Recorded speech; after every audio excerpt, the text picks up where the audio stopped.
Nasikop sa Talisay City Police ang usa ka 29 anyos nga lalaking nahulikam sa iyang pagpangawat ug mahalon nga mga bisikleta sud sa usa ka subdivision sa Barangay Pook, Talisay City. Adunay live report si Femari Dumabok Fem.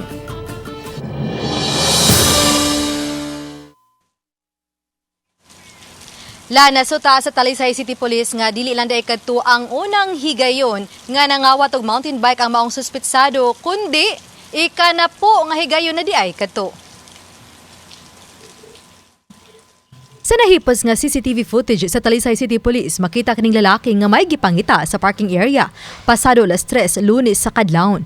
Miadto pa siya sa suokong bahin sa iyang paggawas, gaalsa na og usa ka mountain bike. Gireport dahil kinis tag-iya sa mountain bike sa Talisay City Police. Sa ilang pakisusi, natumbok ang sospek nga si Alberto Diriada, 29 anyos, taga Bacolod City, ug nagpuyo kasamtangan sa Puok, Talisay City. Nasikop siya ganihang tungang gabi, human makuha sa CCTV sa ubang establishmento.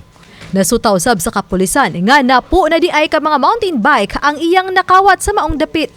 Nag-report concerned citizen na sa wastewater na tayo mga mga reported.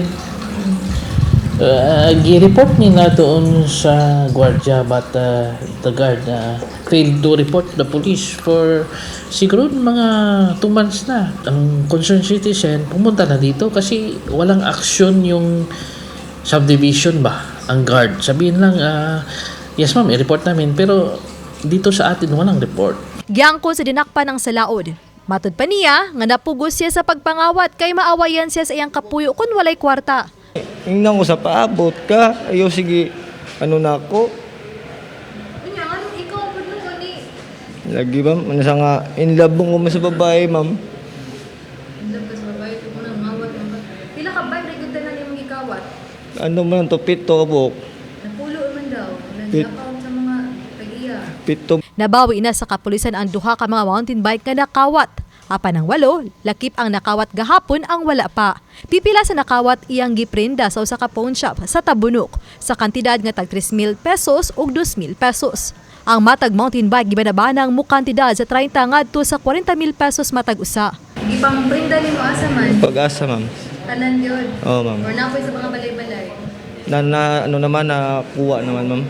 Sa pag-asa nila? Oo, ma'am. Nagpilang may mong gipang prenda? Tag 2,000. Gidala sa kapulisan ang sospek sa giprendahan sa nakawat nga mountain bike aron mabawi ang mga butang. Gisuweno sab sa pagkuha sa GMA Regional TV Balitang Bisdak ang ilang habik apan nagdumili kinim sa pagluwat ug pamahayag. Namatay anti-fencing law which is naman na nga ug sa kabutang nga imo gipalit niya kinawat o gi gikuha no without owner's consent or whatsoever. You are liable for the anti-fencing law.